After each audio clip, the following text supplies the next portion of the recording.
RADAR is a Southwark Safer Partnership initiative where in partnership we are trying to reduce and deter adult reoffending. Most of my life has been spent in prison, in and out, keep going backwards and forward. I'll finish my licence and then next minute I'm getting in trouble and I'm back in for another 6 months, 3 months, short sentence, because we ain't got no jobs and it's really hard.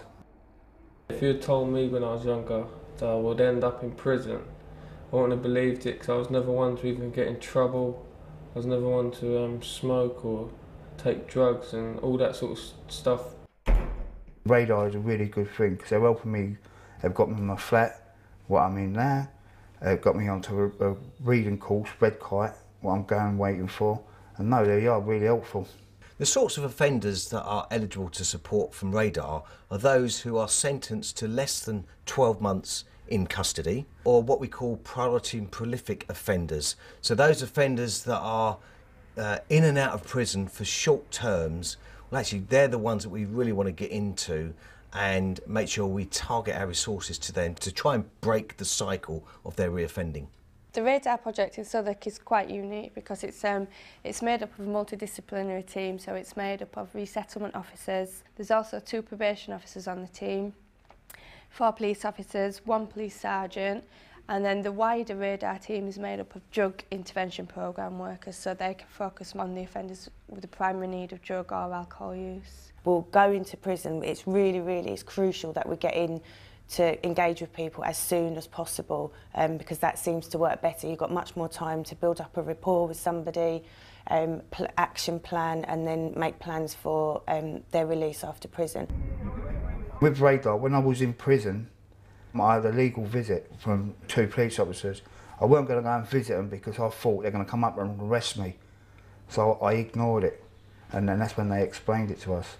I met Chris B in Brixton Prison. I explained the aims of our initiative and sat down with him for the full hour of a legal visit to listen to his concerns, his issues, his problems. As soon as he's released, we managed to get the ball rolling and got him some accommodation, which he was offered straight away from the outset because he's very keen to engage and to make use of what RADAR's got to offer, which is giving him the opportunities and giving him a lot of support to stop offending, which is what he's done.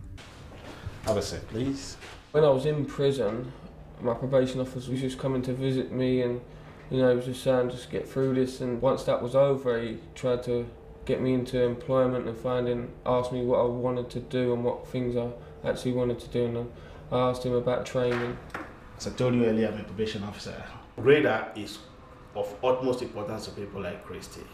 Ordinarily, Christy would not be availed any support by some of our criminal justice partners, given that he has served a sentence of under 12 months. And then he got me involved with Gary at Southwark Works, and since I've met him I've just been kind of progressing slowly into finding employment, and recently I just passed my CSCS test, so I'm looking up and soon hopefully I will be employed. I do this job because I made some bad decisions when I was younger. So I decided to give something back instead of take something away. Started volunteering, helping ex-offenders, and got myself a job at Southwark Works. When I was young I was really sporty and active, and but since my mum died I just got depressed and needed that something there to do, so I just turned to drugs, and it wasn't really the right decision. There's obviously a very clear connection between drug use and crime, so people kind of, once they're caught up in that sort of cycle, they find it very difficult to kind of break out. Go on. A person I'd like to be, I can read, I don't want to go back into the prison, which I know I will not, and to have my own flat and my kids around me. Not my kids keep coming up and seeing me in the prison on the other side of the wall. What I want from the future is just to be fit and healthy, and employment, so it keeps me out of trouble. If I was speaking to someone in prison who'd never heard of us, I would say, hear us out and take the opportunity. It's like once in a lifetime opportunity. And don't give up. If I can make a change, anybody can. Get involved, because hopefully we can really make a difference. I'm looking for employment now, when before I didn't have no qualification, I was just looking for a basic job where now I've got a qualification. It's a CSCS, but it's still a thing that will get me one step ahead to try and get a job. So. My kids are my life. I'll do anything for them. I want to watch them growing up, getting a career better than I have, and that's what I want to make sure. I can't make sure if I'm inside because I can't do nothing. So that's why I'm not going back in 100%.